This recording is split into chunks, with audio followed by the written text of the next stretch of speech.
The sun rose gently over the quiet cul-de-sac of Willowbend Lane, a neighborhood so prim and proper it could have been lifted straight from a real estate brochure: white picket fences, evenly trimmed hedges, minivans parked neatly in driveways, and HOA regulations so strict that even garden gnomes needed permission.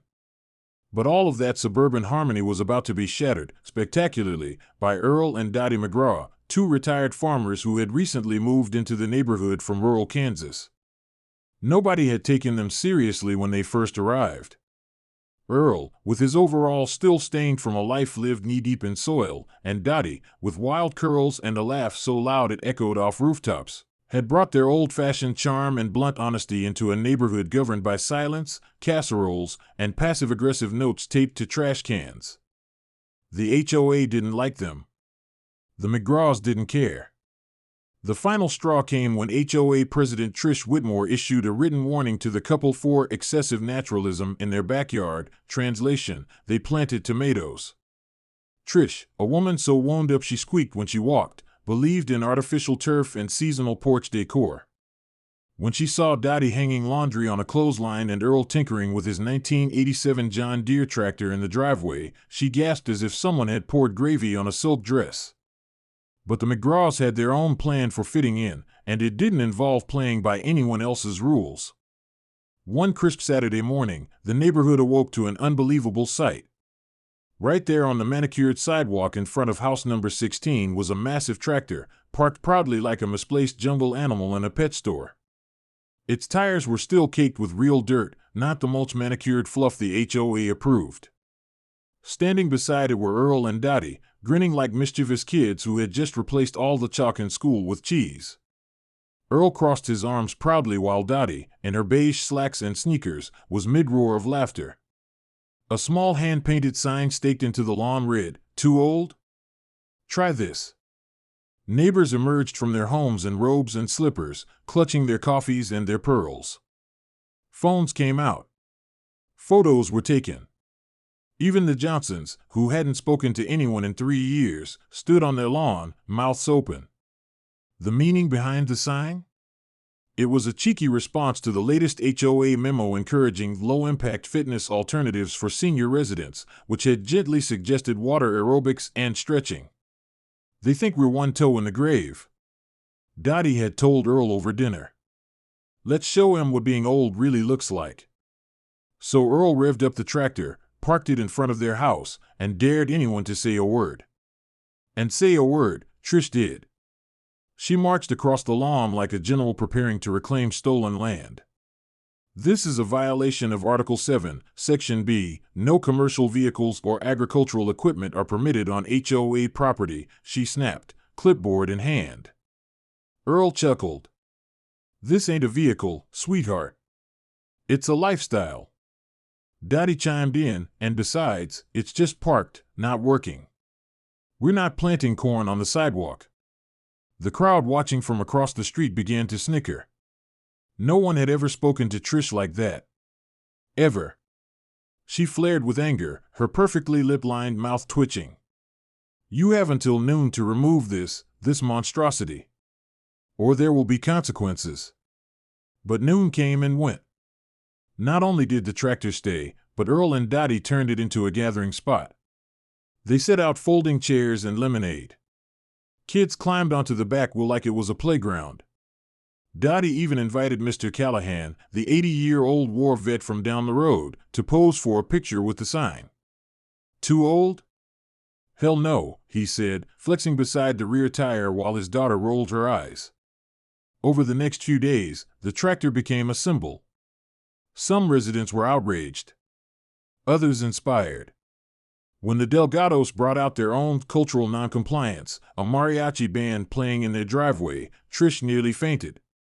She called an emergency HOA meeting, which was mostly ignored in favor of Earl's Farm Life Fridays, where he taught kids how to tie knots, and Dottie led a wildly popular canning workshop in the garage. What Trish didn't realize was that the McGraws were filling a void the neighborhood didn't know it had. Willowbend Lane, for all its order and structure, had grown stale. People waved, sure, but no one really talked. Children played inside. Couples argued in whispers. It was a place that looked alive on the outside but was slowly forgetting how to breathe. The McGraws, with their bold laughter and lack of shame, were oxygen. They gave people permission to be strange, loud, joyful, and unapologetically themselves. But Trish wasn't giving up without a fight. She filed a formal complaint with the county, citing public disturbance by rural incursion. The officer who arrived, a young man who clearly hadn't seen anything this weird in a while, was met with lemonade and homemade cookies. "Is this about the tractor?" Earl asked, sitting in his lawn chair. "It's about a disturbance," the officer replied, flipping through his notes.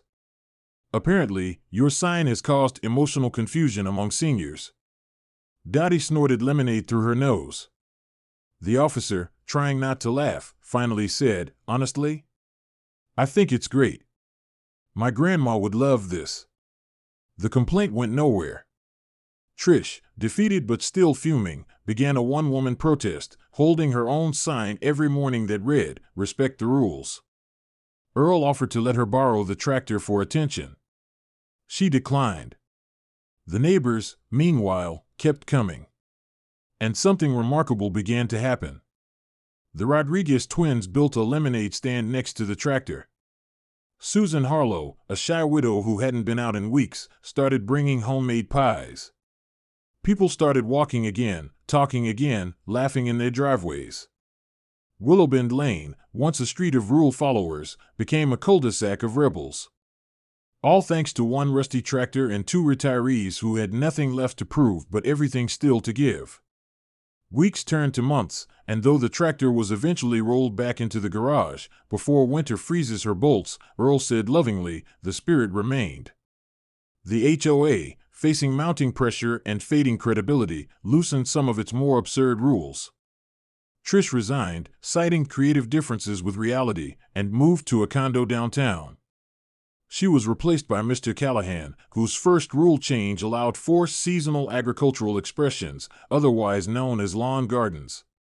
The McGraws became local legends.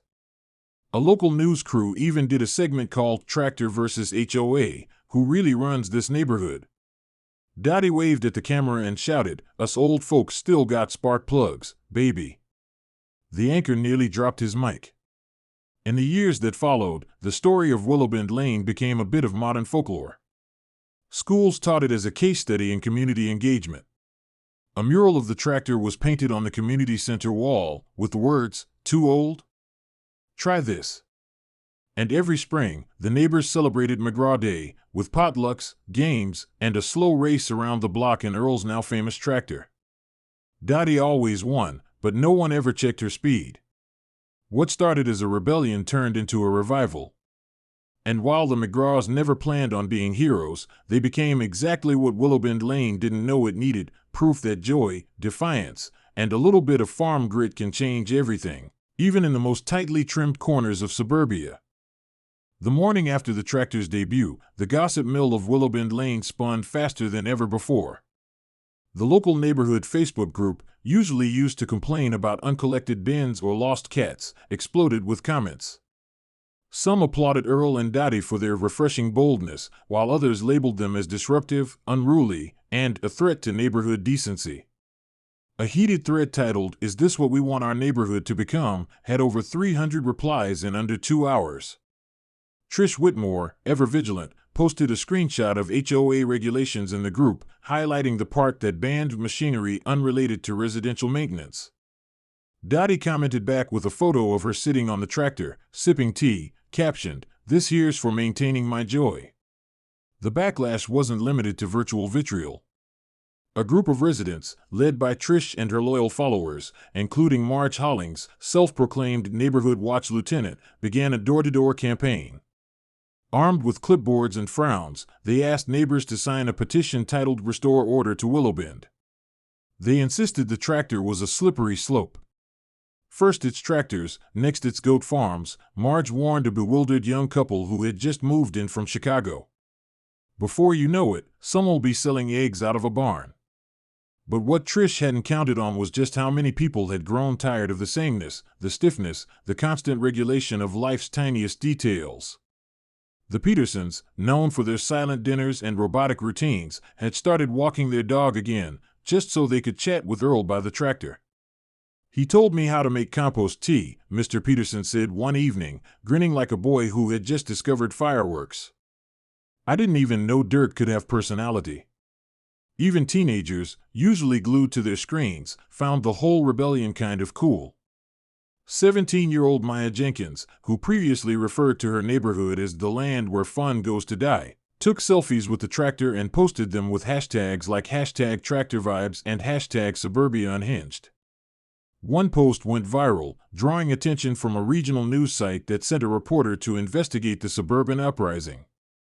While Trish tried to spin the media coverage in her favor, wearing a blazer 3 shades too serious for her tiny front porch and quoting bylaws like Holy Scripture, the reporter was clearly more interested in Earl, who gave the interview from the tractor seat with his boots up and Dottie giggling beside him. "We're not trying to stir the pot," Earl said, grinning. "We're just tired of drinking water from a cup labeled soup. Life's too short not to have fun."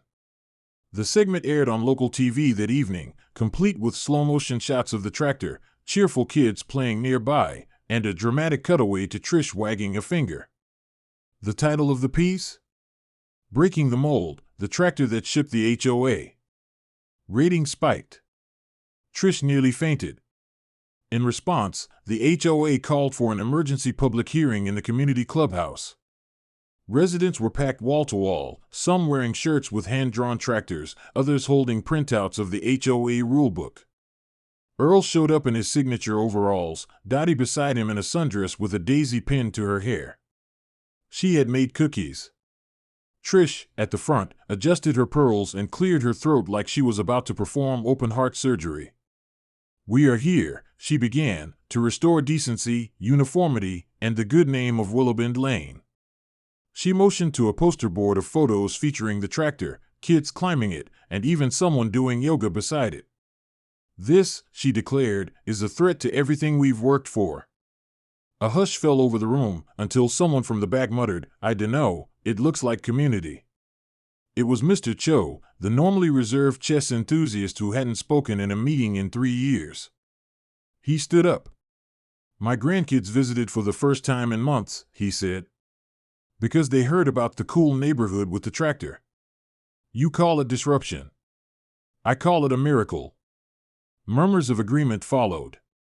People began standing up, one after the other, not to complain, but to share how the tractor had changed things.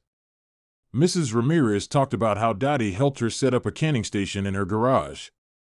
The Jones kids said they finally learned what gears were. Even old Mrs. Kepler admitted she hadn't laughed that hard since her husband passed. Trish tried to regain control, but it was no use. The room had turned. In a final desperate act, she slammed her gavel and barked, "This isn't a carnival. This is a regulated neighborhood." To which Earl calmly responded, "Maybe it's time this neighborhood learned how to smile again." And just like that, the meeting ended, with claps, cheers, and a flood of energy that Willowbend hadn't felt in decades. The HOA's attempt to crack down had backfired. Instead of stifling the rebellion, they'd ignited something far greater, a longing for connection, authenticity, and the simple joy of living life without constant permission. Back on the lawn, as twilight fell over Willowbend Lane, the tractor sat quiet but proud. Dottie leaned against it, sipping lemonade. "Think they'll try to take it again?" she asked. Earl chuckled. "They can try. But we ain't moving. Not unless it's to plow a new path." As summer deepened and the days grew longer, something strange and wonderful began happening to Willowbend Lane. The change was subtle at first, like a breeze carrying the scent of something familiar but long forgotten. More people started spending time outside. Lawn chairs that hadn't seen sunlight in years were dusted off and placed in driveways. Sprinklers became games for kids again. Porch lights stayed on longer, conversations stretched later into the night, and the hum of neighborly chatter replaced the usual silence of shut windows and muffled televisions. And in the middle of it all, always gleaming under the sun like a crown jewel of rebellion, was the tractor. It sat parked at the edge of the McGraw's front lawn like a monument to freedom. Earl waxed it every weekend. Dottie decorated it for every minor holiday, streamers for Flag Day, bunting for National Hot Dog Month, and even a funny paper turkey made from scrap metal for Thanksgiving in July. A joke no one understood, but everyone appreciated. Children treated it like a jungle gym. Teenagers filmed TikToks in front of it.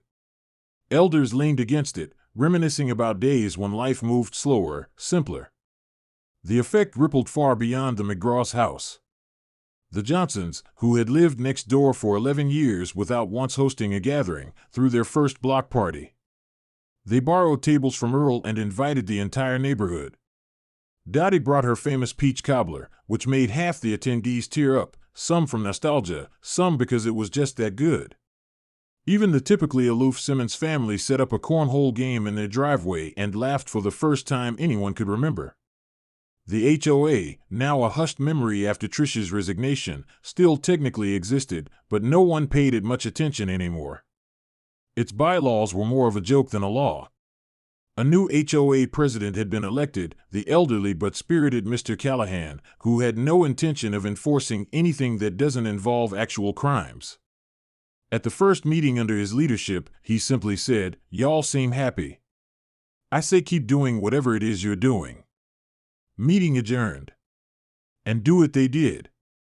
Every Friday became an unofficial tractor day, where people brought out folding chairs and snacks to gather on the McGraw's lawn. There were impromptu story hours, live guitar sessions, recipe swaps, and even a rousing community sing-along led by Dottie herself, whose off-key voice was somehow the most beautiful sound anyone had heard in years. The community became a living thing, organic, real, and joyfully imperfect. But it wasn't just about fun and games. The presence of the tractor stirred something deeper. It made people reflect on what they'd been missing, not just connection, but meaning. Some began gardening again, inspired by Dottie's backyard tomatoes. Others started fixing old bikes, painting, writing, baking, doing things with their hands instead of their screens. Maya Jenkins, the once disinterested teen, started a photography blog featuring photos of the revived Willowbend and was even interviewed for her school paper. Her essay about how a tractor brought her neighborhood back to life won a regional youth award. Earl, always humble, shrugged off the praise. "We just parked a machine on a sidewalk," he'd say. But deep down, he knew it was more. That tractor wasn't just steel and tires, it was a symbol. It represented a way of life that had been dismissed, a spirit that said you didn't have to conform to be kind, that age was not a limit, and that rebellion could be wholesome and healing. Not everyone was thrilled, of course. A few residents still grumbled in private. The Hofstadters, who valued silence and routine, put up a "No loitering" sign in their window. Someone anonymously sent a typed note to Earl reading, "This is not a circus." Earl taped it to the back of the tractor with a smiley face and wrote underneath in red marker, "Sure feels like one." The media returned several times, each story spreading further than the last. A national morning show featured the McGraws via Zoom, calling them the couple who made suburbia fun again. Dottie wore her apron for the interview and accidentally knocked over a tray of muffins mid-sentence, laughing so hard the host joined in. The clip went viral. Earl's tractor even got its own parody Twitter account at Rebel Tractor, which posted daily motivational quotes and wisecracks like, "Rules are for lawn chairs, not living." With all the attention came unexpected opportunities. A local museum offered to buy the tractor as part of an exhibit on American subcultures. Earl politely declined. "That old girl belongs to the street now," he said. "She's part of the soul here." Offers from companies to do commercials were also turned down, although Dottie did accept a free crate of baking supplies from a national brand after they loved her tractor cobbler recipe. And all the while, the McGraws stayed exactly as they'd been, honest, open, and utterly unbothered by status. They didn't start a movement. They were the movement. Just by being themselves, they gave everyone else permission to do the same. By the end of that summer, you couldn't recognize the old Willowbend. It was brighter, louder, more chaotic, but also more alive. The street that had once been ruled by silence and suspicion now pulsed with the energy of laughter, togetherness, and playful defiance. And through it all, the tractor remained, not just a piece of farm equipment, but the beating heart of a new way of life.